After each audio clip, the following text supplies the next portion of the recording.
오늘은 제수처를 포함해서 우리 담임 목사님께 다 같이 한번 얼굴 이렇게 머리 딱 손을 대시고 하트 긋고 목사님 사랑합니다 이렇게 네. 감사합니다. 우리 옆에 계신 분들하고 또 옆에 계신 분들하고 또 이렇게 하시죠. 우리 옆에 계신 분 서로 보시면서 사랑합니다, 축복합니다. 네, 이렇게 하시고. 네.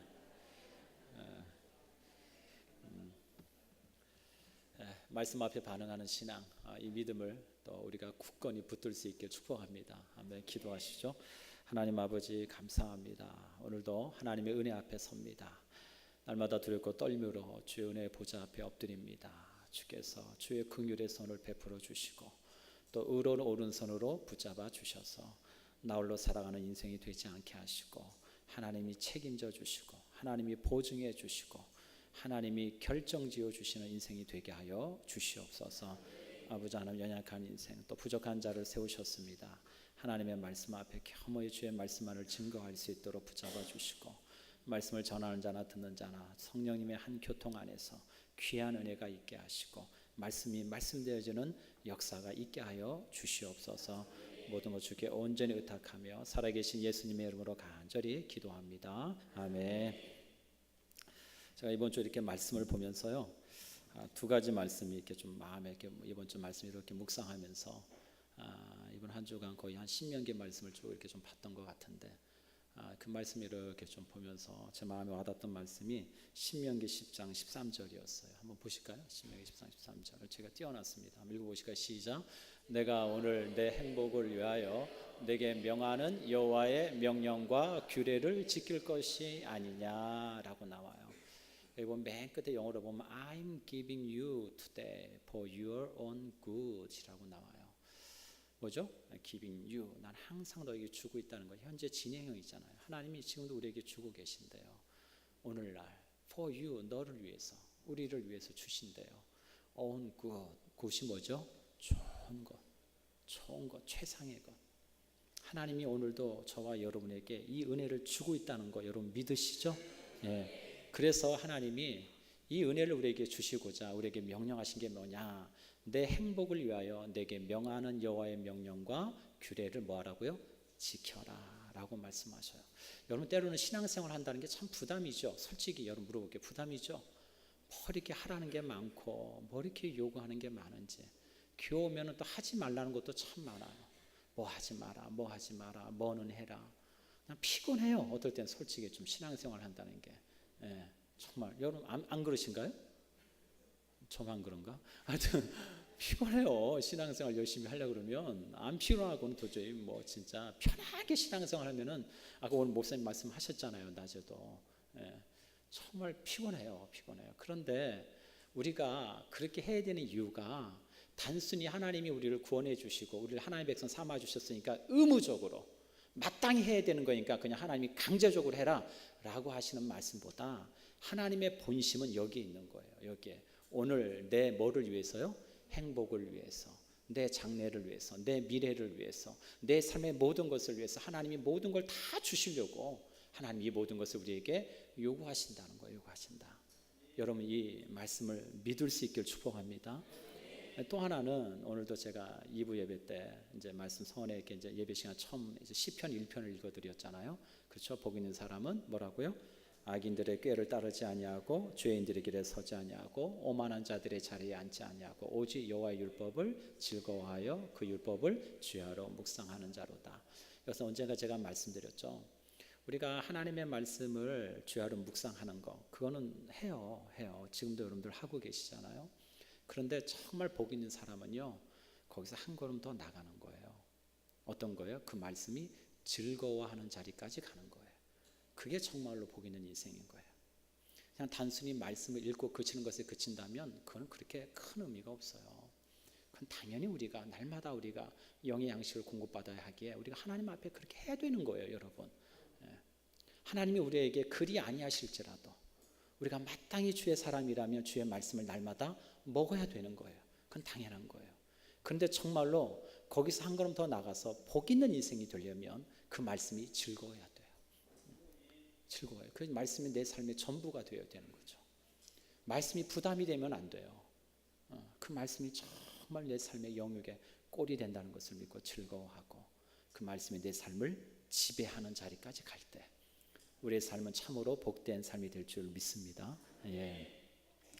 오늘 마가복음 이제 마지막 1장 9번째로 오늘 마지막으로 좀 정리를 하려고 합니다. 8번째인가요? 8번째로 오늘 마지막 좀 정리를 하려고 하는데 마가복음 1장 우리가 말씀을 보면서 참 예수님께서 마가는 이렇게 얘기해요. 예수님의 초기의 공생의 사역이 무엇인가 그 부분에 대해서 말씀하실 때 우리가 오늘 본문의 말씀을 읽지 않았지만 우리 34절 한번 보실까요? 마가복음 1장 34절 예수께서 시작 예수께서 각종의 병이 든 많은 사람들을 고치시며 많은 귀신을 내쫓으시되 귀신이 자기를 알므로 그 말하는 것을 허락하지 아니하니라.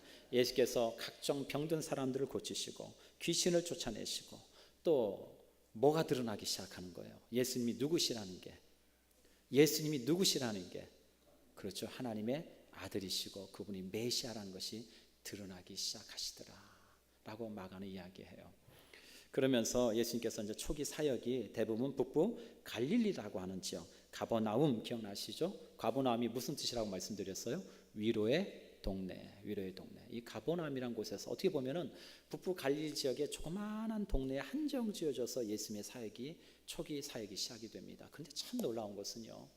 그 북부 갈릴리 지역의 조그마한 동네에서 예수님은 그 한정된 지역에서 초기 사역을 하셨지만 많은 사람들이 이미 저 유대 저 멀리 있는 사람들까지 그 소식을 듣고 어떻게 해요? 예수님을 찾아오더라 이거예요. 예수님께 찾아와요. 왜요? 그들의 필요에 의해서 찾아오기 시작하는 거죠. 참 그게 안타까워요. 우리가 처음에 신앙생활 대부분 하시는 분들 초신자들 보면요 정말로 많은 분들이 자기의 필요에 의해서 교회를 나오시는 분들이 많아요. 여러분 그렇지 않아요? 예, 뭔가 문제가 있으니까 야 교회 가니까 해결된다 그러더라. 야 교회 가니까 병 고쳐준다 그러더라. 야 교회 가니까 뭐가 어떻게 되더라. 어떻게 보면 자기의 필요에 의해서 사람들이 신앙생활 시작을 해요. 찾아와요. 하나님을 찾습니다. 그런데 정말로 성숙된 신앙인은 이제 거기에 머무르지 않고 처음엔 나의 필요에 의해서 하나님을 만나고자 찾아왔다면 그 심령이 이제 어떻게 해요? 누구의 필요한 사람으로 바뀌는 거예요? 하나님의 필요한 사람으로 바뀌어져 가는 거예요. 그게 정말로 신앙인이 되는 거고 믿음의 생활을 하는 거예요. 우리가 정말로 신앙생활을 할 때 정말 우리가 믿음이 있다고 고백한다면 나의 필요가 아니라 누구의 필요에 의해서요? 하나님의 필요에 의해서 내가 살아가고 있다는 것을 고백할 수 있어야 돼요. 그게 진정한 신앙의 모습이라고 말할 수 있습니다. 오늘 성경의 말씀에 보면 예수님께서 사역을 하실 때 오늘 참 읽지는 않았지만 예수님의 사역의 중요한 또 사역의 원리 한 가지가 있죠. 본문에 말씀하는 한 가지만 짚고 넘어갈게요. 우리 35절 한번 더 볼까요? 35절입니다. 새벽 아직도 시작. 새벽 아직도 밝기 전에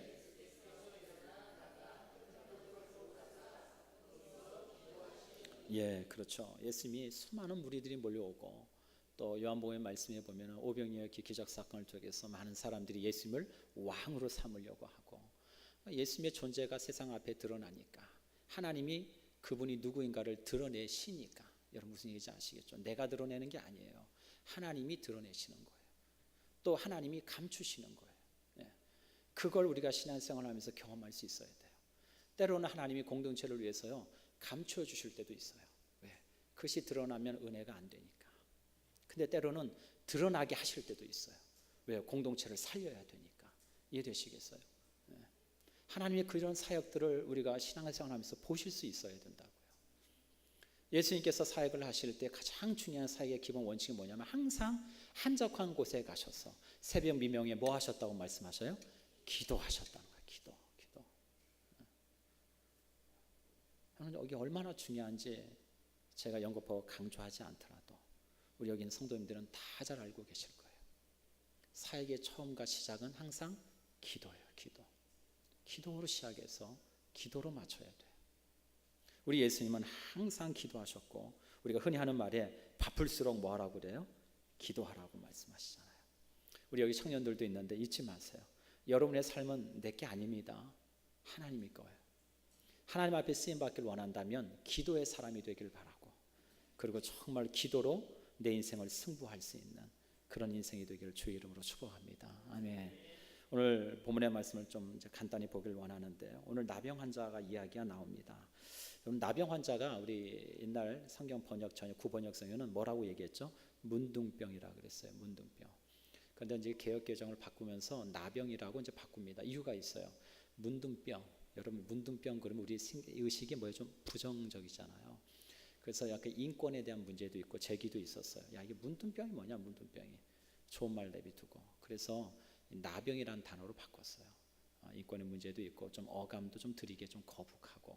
그래서 같은 의미이지만 나병. 또 우리 한면으로 또 한센병이라고도 하죠. 예. 제가 사실 문둥병자를 가까이서 본 거는 10년 전에 여수 애양원에 가가지고 그분들을 사역을 하면서 2박 3일 동안 거기서 이제 사역을 하면서 근데 그분들 겪었던 경험이 있는데 사실 그때 되게 두려웠어요. 나병 환자들 여러분 아시겠지만 막 손이 뭉그러지고 눈썹이 빠지고. 근데 사실 저는 저희 아버님 고향이 김제인데 여러분 김제 아시는지 뭐 김제 용지입니다. 김제 용지에 늘 가는데 거기 보면 김제 보면 문둥병 사람들이 사는 마을이 있어요. 김제 가면 김제 가면 그분들의 후손들이 지금 뭐하고 사냐면 양계장 하고요. 그 다음에 돼지 돈 축사하면서 이렇게 살아요. 부자예요, 부자. 김제 가면 아주 유명합니다. 예. 사실 어렸을 때는 막 거기 가면은요, 막 문둥이들이 잡아간다고 그러고 막 놀리고 막 어렸을 때 제가 기억이 나요. 그러니까 그런 의식들을 그래서 뭐 문둥이들이 잡아다가 못 빼먹는다 그래요. 뭐 간 빼먹는다고. 여러분 다 아시는 분들, 우리 청년들은 뭔 소리인가 할 거예요. 근데 우리는 다 그런 얘기 듣고 자란 세대들이거든요. 사실 그런 일은 없는데 막 그렇도록 이제 혐오의 대상, 같이 해서는 안 될 사람들, 뭐 이렇게 어렸을 때부터 우리가 배우다 보니까 문둥병자 그러면 막 되게 부정한 생각들, 그리고 절대 같이 하면 안 되는. 근데 요즘은 그래요, 안 그래요? 요즘 겉으로 봐서 잘 몰라요. 네, 요즘 뭐 진짜 의학도 많이 발달하고 해가지고 웬만해서 말하지 않으면 내가 문둥병자 환자인지도 잘 모를 정도로 그렇게 됩니다. 오늘 성경의 말씀에 보면 문둥병, 나병이라고 하는 한 사람이 나와요. 여러분 나병의 특징이 가장 중요한 게 뭐냐면 신경세포가 마비되는 병이에요.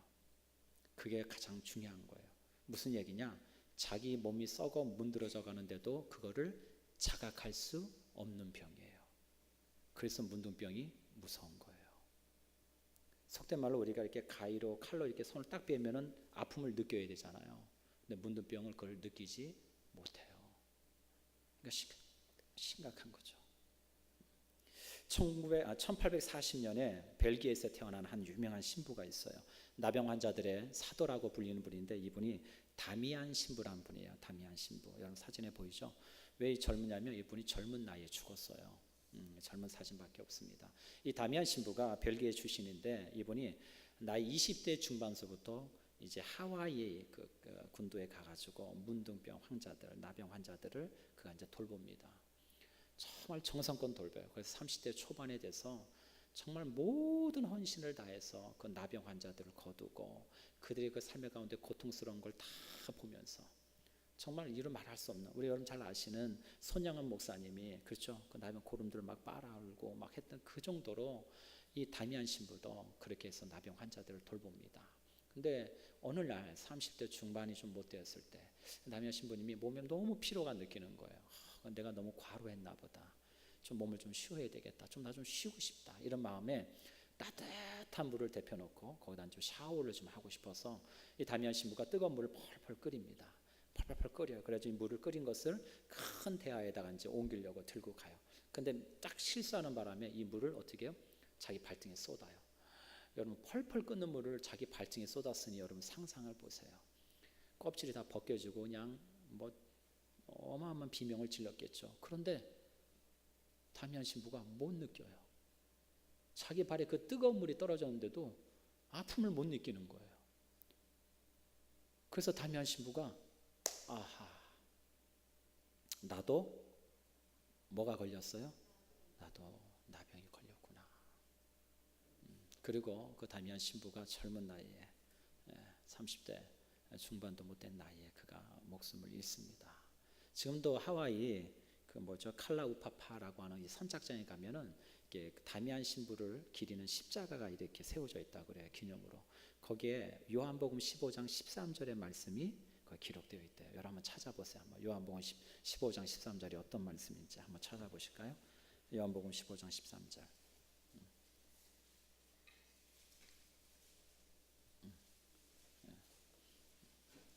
요한복음 15장 13절입니다. 한번 읽어보실까요? 시작.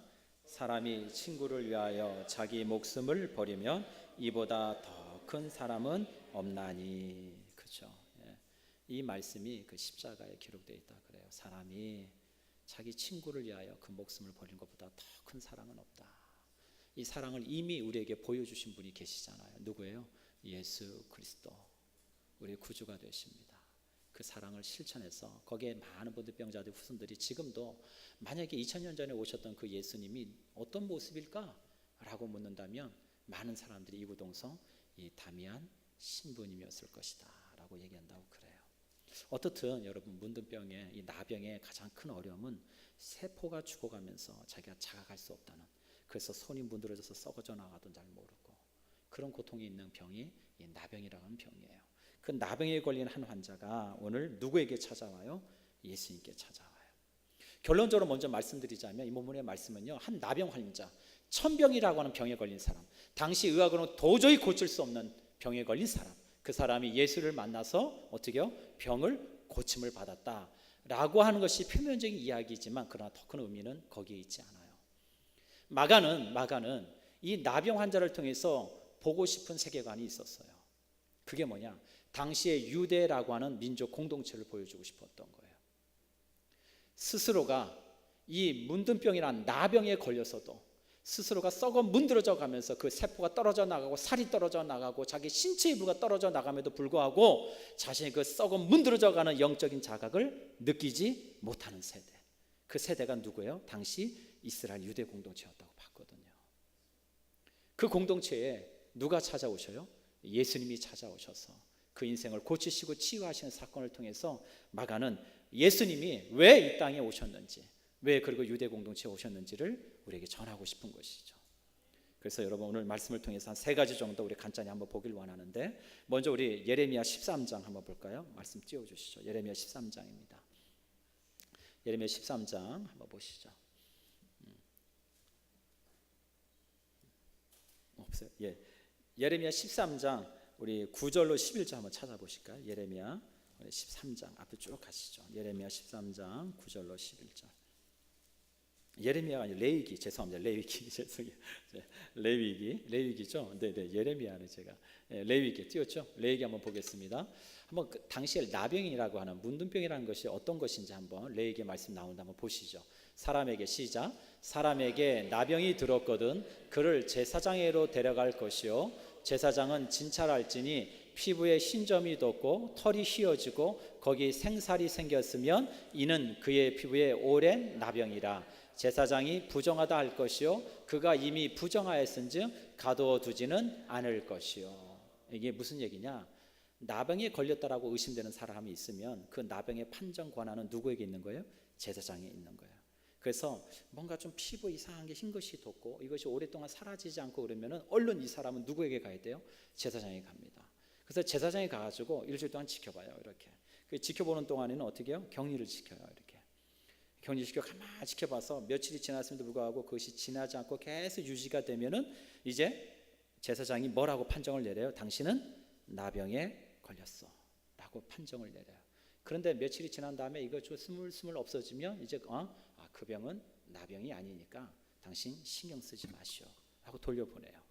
근데 만약에 나병이 아직 걸렸는지 안 걸렸는지 판정이 되지 않은 사람은 격리를 시켜요. 왜? 모르니까. 근데 완전히 나병이라고 딱 판정이 된 사람은 성경 말씀이 뭐라고 얘기해요? 이미 부정하였은즉 뭐 하지 말라고요? 가두어 두지는 않을 것이요. 그러니까 어디 한 곳에 가두지 말고 내버려 두라는 거예요. 그 대신 나병 환자들은 우리 그 당시에 살고 있는 공동체 안에서 어떻게 해요? 같이 살 수 없었어요. 떨어져 살아야 돼요. 그 공동체 안에 들을 수가 없어요. 그러면 오늘 여러분 질문을 드릴게요. 한 나병 환자가 많은 무리들 가운데 함께 섞여 있다가 예수님께 나와서 주여 원하시면 저를 깨끗게 하실 수 있나이다 라고 나병 환자가 물었다면, 그럼 이 나병 환자는 진짜로 나병에 걸린 사람이에요? 아직 그런지 아는지 모르는 사람이에요. 어떤 사람이죠? 진짜로 나병에 걸린 사람인 거죠. 진짜 나병에 걸린 사람이에요. 또 하나 좀 생각해 볼까요? 두 번째는, 그럼 이 나병 환자가 진짜로 나병 걸린 사람이 어떻게 예수님 앞에 나올 수 있었을까? 저는 이게 더 궁금한 거예요. 왜? 당시에 나병에 걸린 사람들은 부정한 사람이에요. 그 부정한 사람들은 누가 보더라도 부정하지 않은 그 유대 공동체 안에 같이 어울릴 수 없어요. 왔다가는 어떻게 해요? 사람들이 뭘 던져요? 돌을 던져버리거든요. 그러니까 감히 나병 걸린 사람은 어떻게 정상적인 사람들 근처에 올 수 있다는 건 상상할 수 없는 일이에요.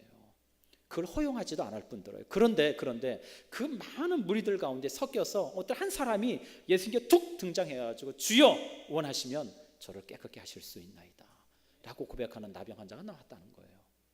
도대체 이런 동기가 어디서 나왔을까? 그래서 좀 마태복음의 말씀을 돌아가서 좀 봤어요. 우리 한번 마태복음 한번 보실까요? 마태복음 8장 1절을 먼저 한번 보시죠.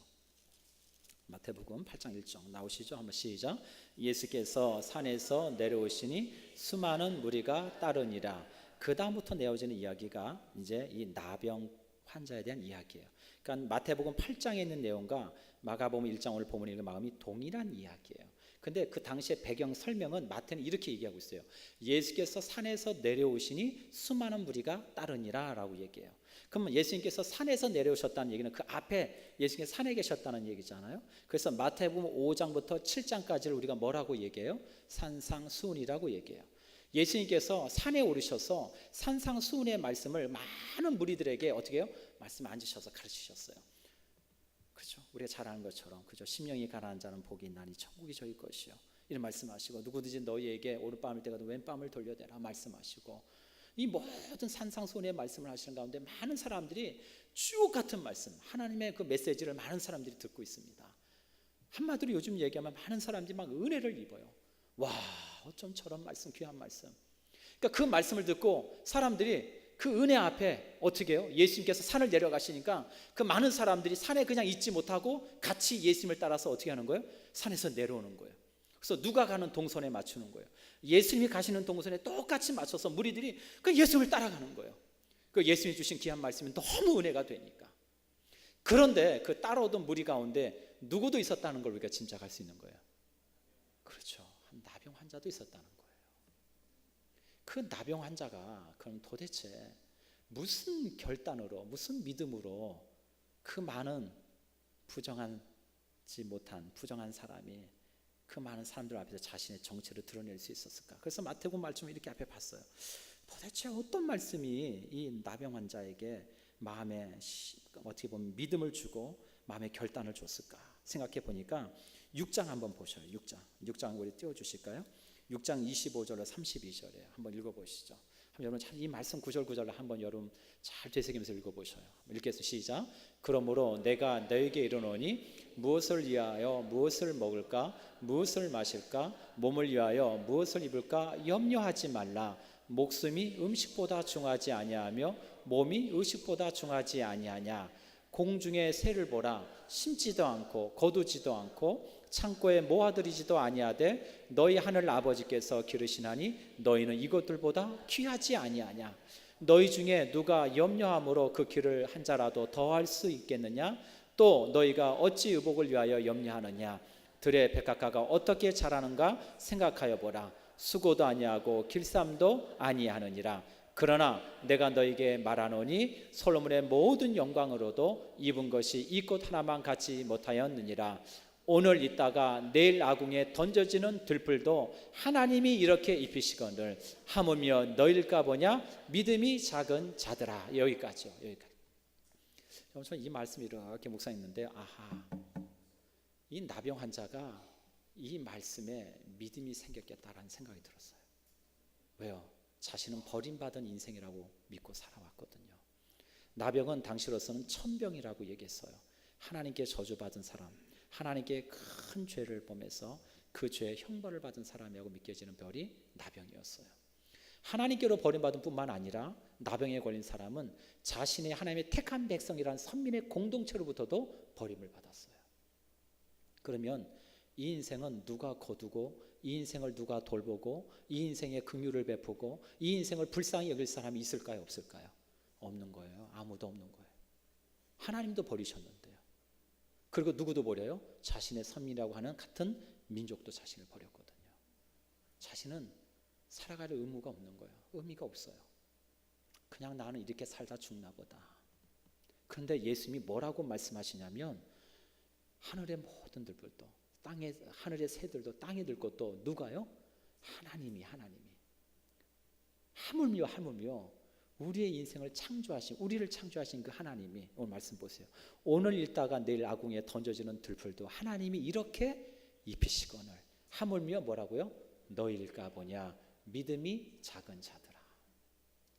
이 말씀을 들으니까 아마 이 나병 환자의 마음속에 하나님이 나를 여전히 사랑하시는구나.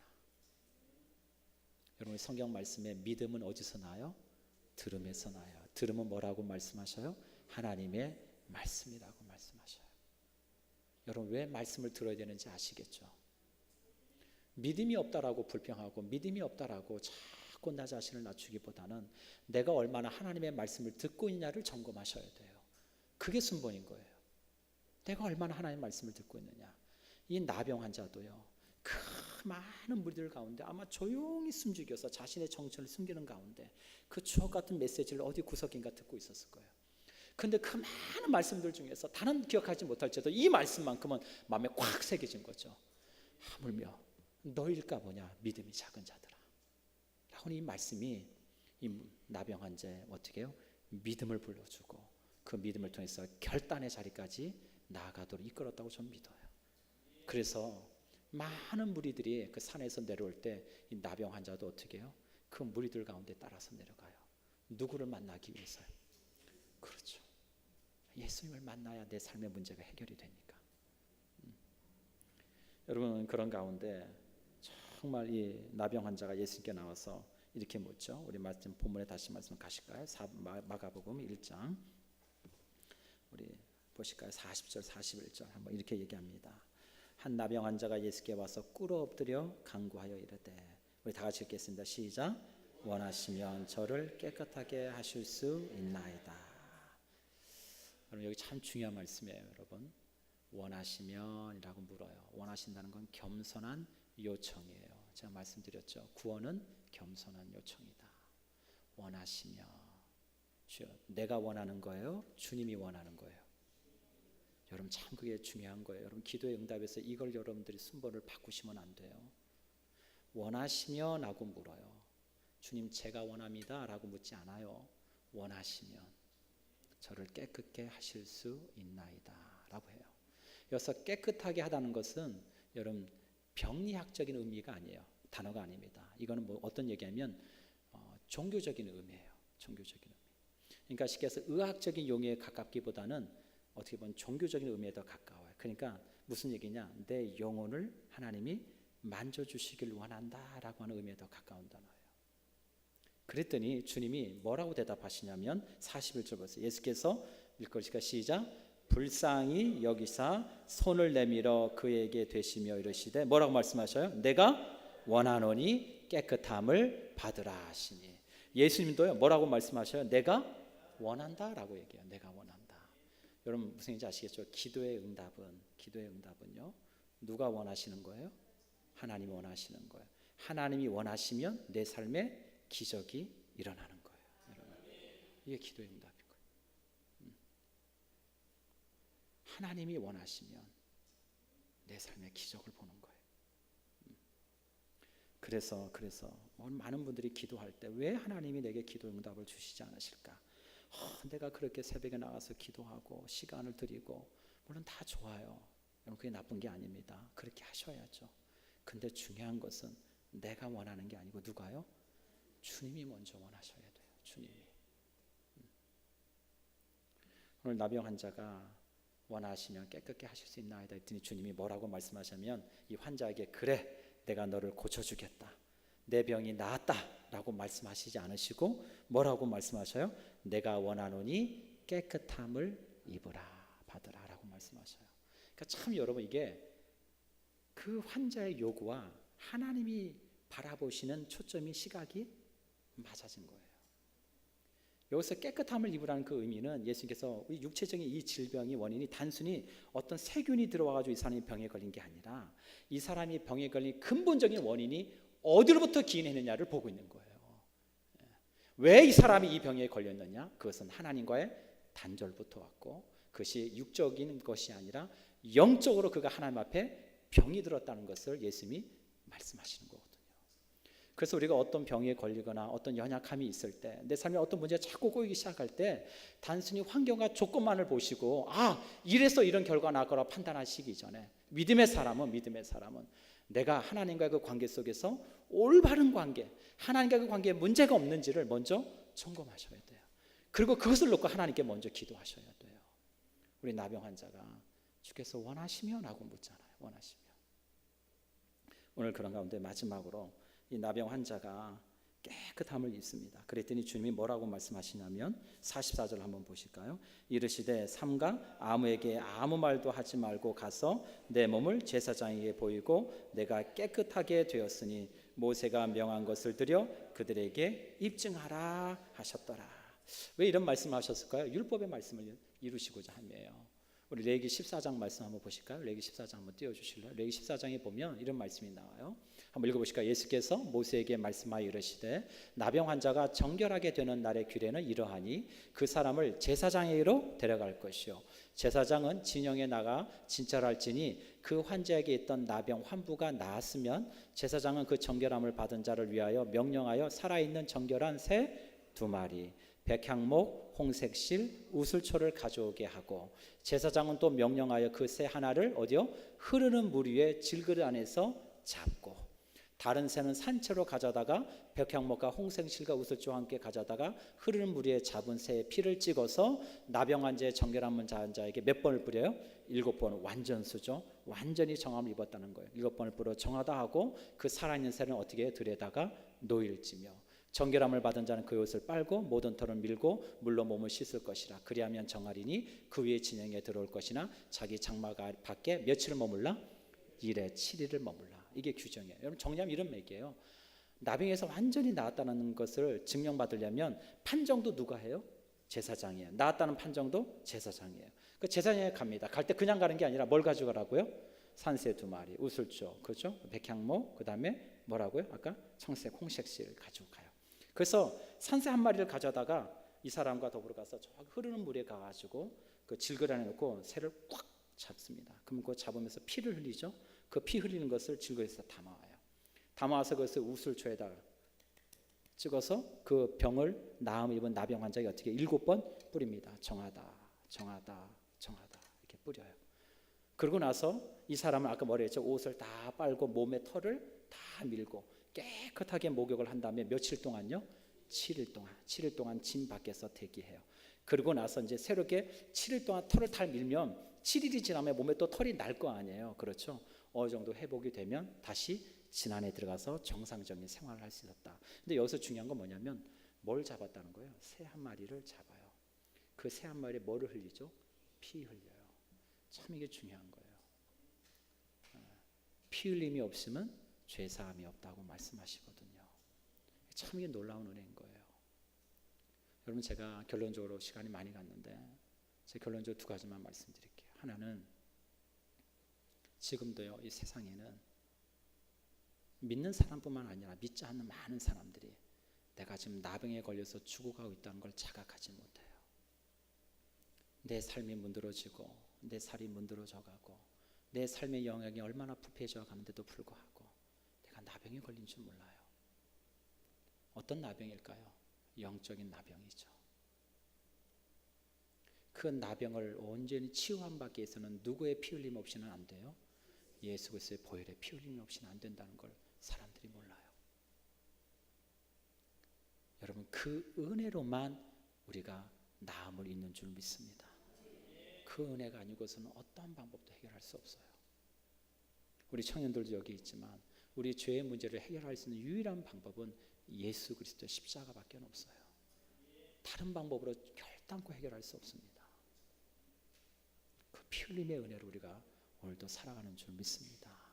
주안에 사랑하는 우리 성도 여러분, 오늘 한 해 우리가 또 돌아보는 시기가 분명히 돌아올 겁니다. 이제 또 가을 또 찬바람이 불기 시작할 때 우리가 정말 특별히 우리 교회 가운데 새롭게 또 결단하고 또 믿음 안에 반응하기 위해서 우리가 새벽을 깨어 주의 말씀을 또 듣고 그 말씀을 또 새기는 일에 우리가 열심을 냈으면 좋겠어요.